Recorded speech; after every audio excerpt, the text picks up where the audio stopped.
sports fans. I'd like to say welcome back, actually would be the more appropriate term, to another episode of Off the Cuff with Monte and Geoff. We've had a small break, haven't we? We have had a little hiatus there. Lots of stuff going on.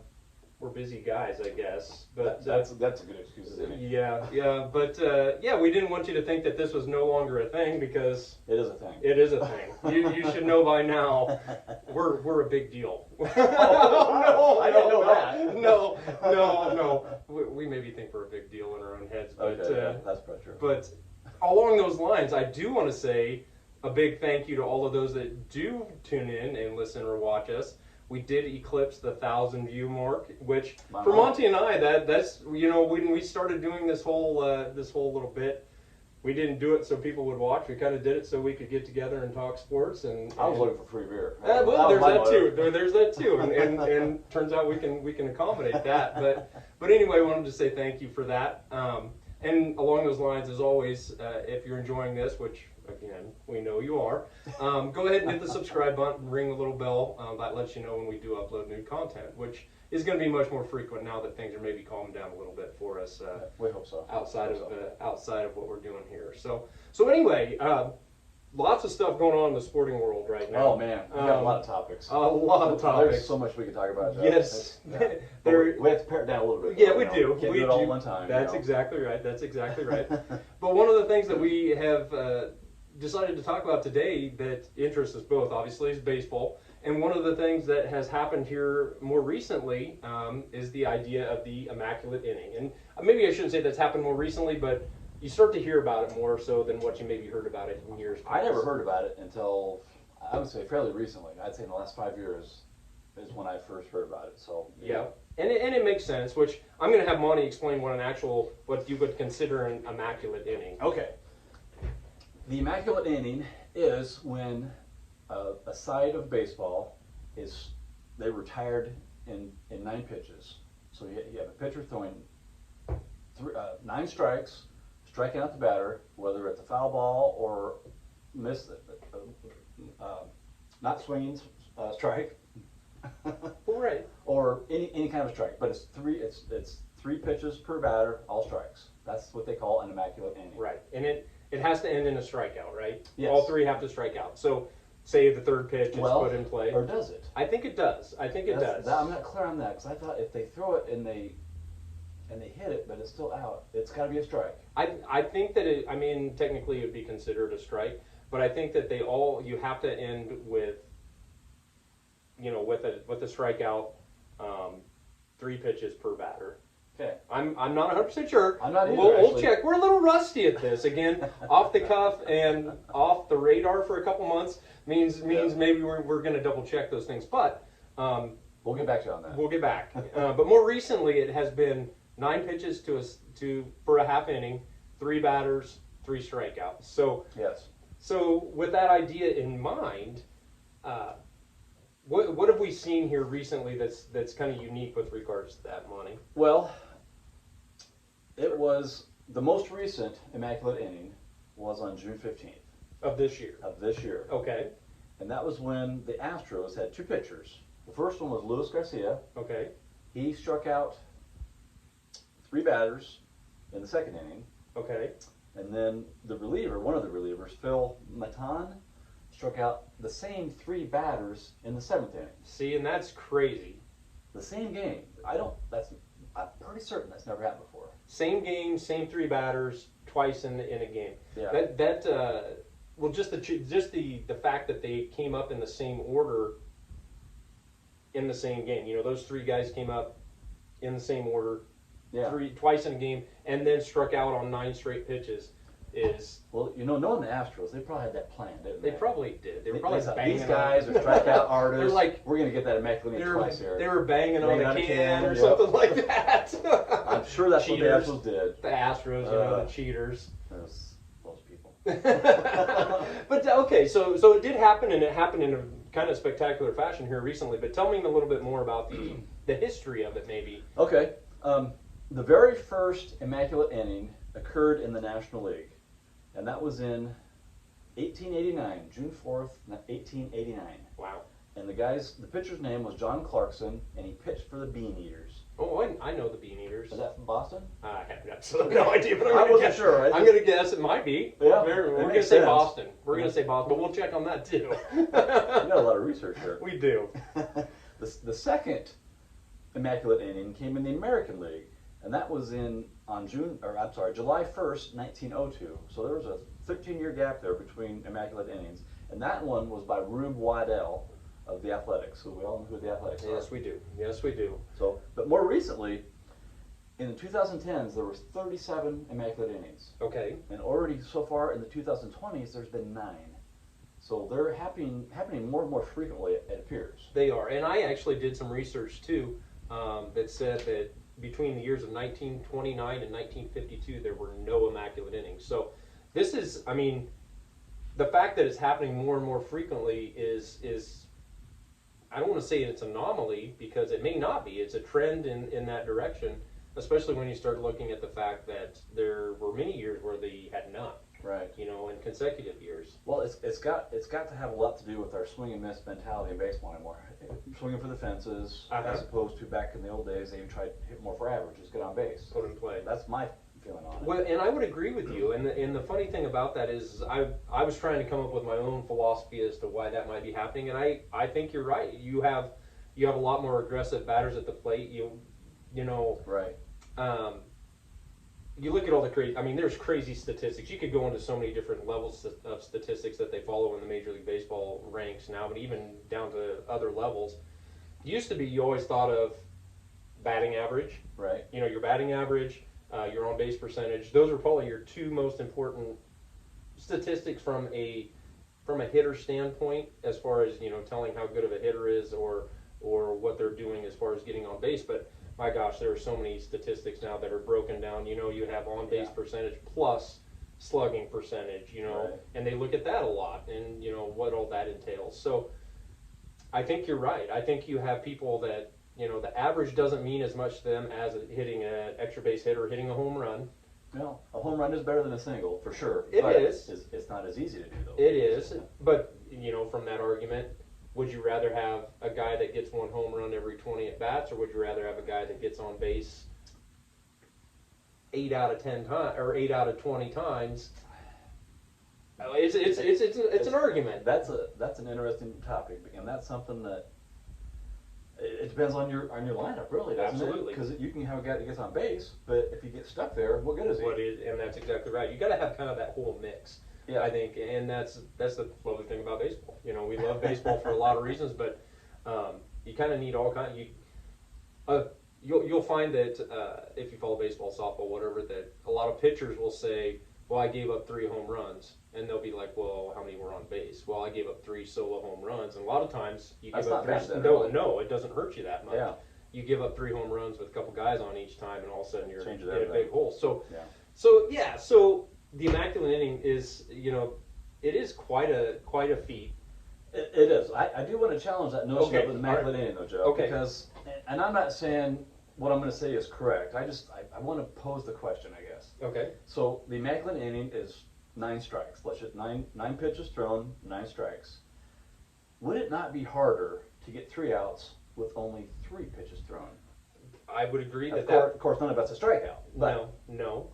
But from an efficiency standpoint, pitchers would love it. absolutely, especially when they're on pitch counts like almost every pitcher is right now. Yes.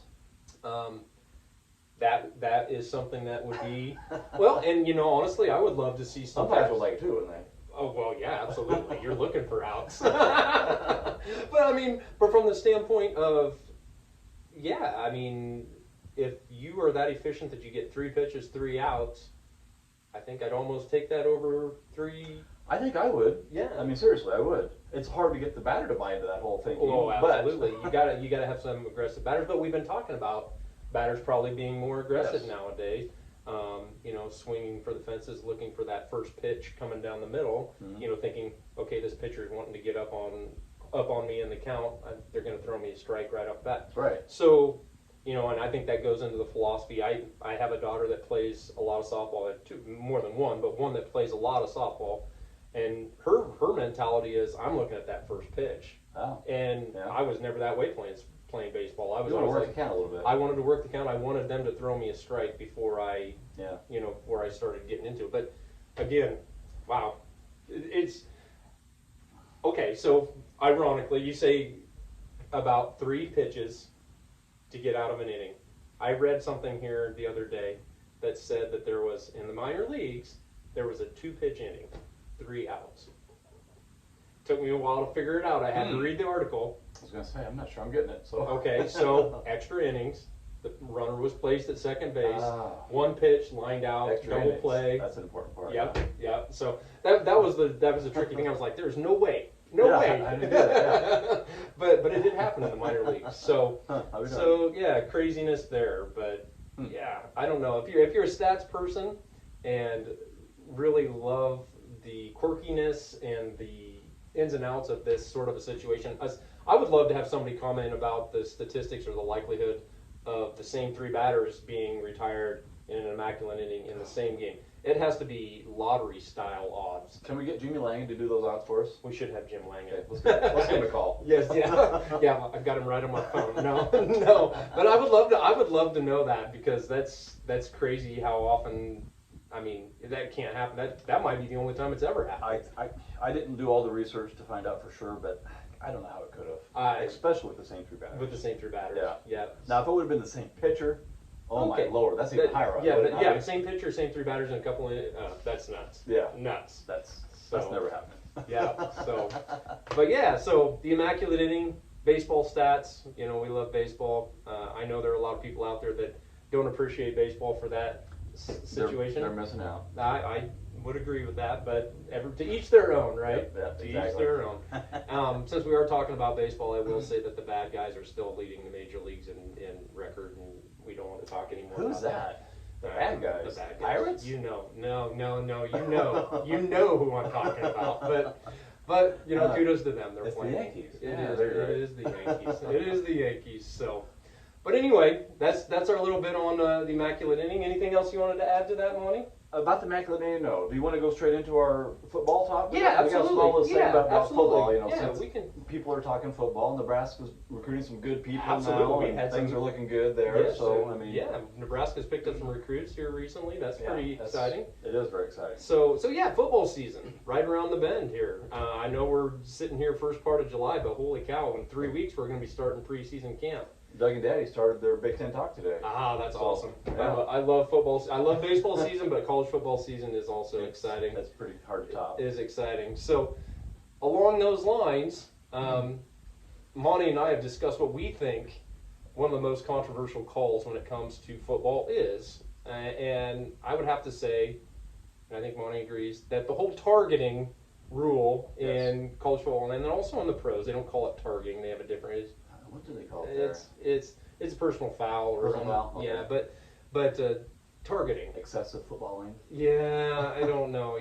It's tough because you have some amazing athletes moving at tremendous speeds, and they're For sure. and you give them a half a second to decide where they're going to hit somebody, and That's an impossible task. I in a think lot it of is. ways. I think it is in a lot of ways. But anyway, the rule is something else, and we're gonna have Monty tell us what the actual rule says. This is the targeting rule from the 2019 NCAA rulebook. It defines targeting as when a player takes aim at an opponent for purposes of attacking with forcible contact that goes beyond making a legal tackle or legal block or playing the ball. So that tells us that applies to both sides of the ball, offensive and defensive. And what happens when you get called for targeting is there's a 15-yard penalty and you get ejected. Yes, and they review it. They review it review it. in game to make sure that the ruling on the field is correct. Of Right. actually, they confirm targeting or they take that away. Right. Do they? I can never remember. Do they take the penalty away, or I don't think they do. I think the 15-yard penalty stands. I think it does too. 'Cause Yeah. it's always a big hit, which Yeah. I think they're justifying it through that. But Right. They can keep the player in the game. Yeah. Now, the important part of that is if the player has this penalty thrust upon them in the first half, they're out for the remainder of the first half and for the second half. But if it happens in the second half, they're out for the rest of the game, of course, but then they're also out for the first half of their next game. Yes. There is a possible rule change coming for 2022 where they can appeal the targeting call, and if they agree with you, you can play the next game. Yes. So you don't miss that first. That half. is a positive turn. Yes. But I have another idea too, Jeff. Okay. You laid it on me because I dislike the targeting rule, and so I think there's other ways around it. So tell me what your proposed rule is. I do. Let me first say though that I do think some sort of targeting call needs to be on the book. Yeah, it's a safety issue. I completely get it. Because there's hits that you go, there's no doubt that was targeting. Yeah. And there's others where it's like, But to borrow from hockey, here's my suggestion. Oh, okay. If a player gets called for targeting, and instead of being ejected, make that team play with 10 players instead of 11 for, I don't know, let's just say 2 possessions. I know in hockey it's like a time limit, but that wouldn't really work in football very well, I don't think. So I think if you say that like 2 possessions, that player cannot play. They still enforce the 15-yard penalties, but then make him sit, make him play with 10 players. You know, that's interesting. I mean, it is. I like it a lot. Well, and it could be, like you said, number of possessions. It could be number of plays. Could be number of plays too. Number of plays. Yeah. But I tell you what, from a team perspective, I mean, the player perspective, it stinks for them that they have to sit out for those number of plays. But from the team perspective, all of a sudden you're playing at a real disadvantage. You are. And so maybe that, in and of itself, it might help lessen the incidence of it happening. Right. Is what I'm thinking. Right. And also, from that standpoint, maybe the coaching or coaches will change their philosophies a little bit. You know, I mean, I love seeing big hits. I mean, that's part of football. For sure. A lot of them that get called as targeting to me are legal hits. I shouldn't say a lot, but a fair number of them, I think are 50-50 maybe? I would say probably are good hits. That just because they're violent hits get labeled as targeting and flagged. Right. But from that standpoint, if all of a sudden you're looking at putting your team at a disadvantage of that degree, I think you maybe make some changes in how you coach them to approach the play. Now, I think you would. I mean, think about that. You're inside the red zone. Yeah. You're inside the red zone now all of a sudden, and you're playing on defense with 10 guys against 11. Wow. I mean, not only could you get stuff shoved down your throat all of a sudden that much easier, who do you take? I mean, you've lost a defensive back or a linebacker. It's generally D-backs. Usually defensive backs. That's who you see most of the time. But yeah. So that brings up other questions. Can you replace, can you shuffle your lineup so you still have 4 defensive backs or 5 defensive backs? I don't see why you could. I would think you'd have to. Yeah. But wow. All of a sudden you have a lineman or a linebacker that can't, that they've moved around because of. Yep. It's an interesting idea. Who do I need to write to get this enforced? I think we need to get a hold of the NFL commissioner or the Goodell. Yeah, Goodell. You could talk to Goodell, but start small, start NCAA. But we don't want to talk to Kevin Warren because he'd have no clue what's going on. Wow, shots fired. Yeah, a little bit. We'll talk about Kevin Warren later. But wow. I think that would change some things. It would. I mean, I've seen a lot of proposals with targeting. I've seen making it a kind of like they do technical foul, levels like they do in the college levels. Right. Pros, right. Or if you get a warning, you get the penalty and you get a warning, and then if you do it again, then it becomes an ejection type thing. Sure. Which I can understand. The chances of somebody doing it twice in a game if they're not meaning to. That would lessen the impact of an incidental contact, removing a player from the game. Yeah, because that's a big step. It is. That's a really big step. It is. And I remember a couple years ago was the COVID shortened year where we played Ohio State the first game Nebraska did, and we had 2 guys get ejected, and neither one of them I thought were actual targeting They were calls. bad calls. Yeah. And then we lost them for the first half of the next game. Right. And it's like I hate to see the next game be affected by a call in the previous game. Right. So maybe that rule change could be good, but then again, Monty and I were discussing that rule change, possibly opening a whole other can of worms. What if you can go and appeal a play that's already been reviewed once by an official, and then it gets overturned? What is the validity of that official's decision if somebody else can come in and say, oh, nope, he was wrong. I know. So you're saying there's somebody out there that's going to have a higher authority than somebody else that's at the Yeah, game. yeah. You know, and you're all watching the same video. Exactly. So Yeah. I don't know. That's really murky. I think that gets maybe a little too complicated, but I understand the point of it. Yeah, I do. to a I mean, certain there should be extent. some sort of remedy to solve a problem. But Yeah. I would hope if that is implemented, I would hope that they wouldn't have to, you know, Change very many of them. right. Yeah. Because you don't want that. But I also, and again, this goes to officiating, which we are going to have later on another episode about officiating and the challenges that go into that. But We've got a ringer for the officiating. we do. But I think that that puts even more pressure on official. I don't know. I just worry about how that affects officiating. And there's already a lot of pressure on them anyway. There is, in one conference, from one conference to the next, you see differences in how they implement Right. rules. So Yes. I see that being maybe a bit of a challenge, but Well, we'll see what happens. that's right. I'd love to see what you guys think. I know targeting is a huge controversial area in college and pro football. Love to see what you all think should be done for that. But got anything else to add on that, Monty? That's all I have for that. All right, perfect. Well, we're going to take a short little break here, come back with some more football. Once again, thanks for tuning in to Off the Cuff with Monte and Geoff, and we'll see you here shortly. See you guys. See you.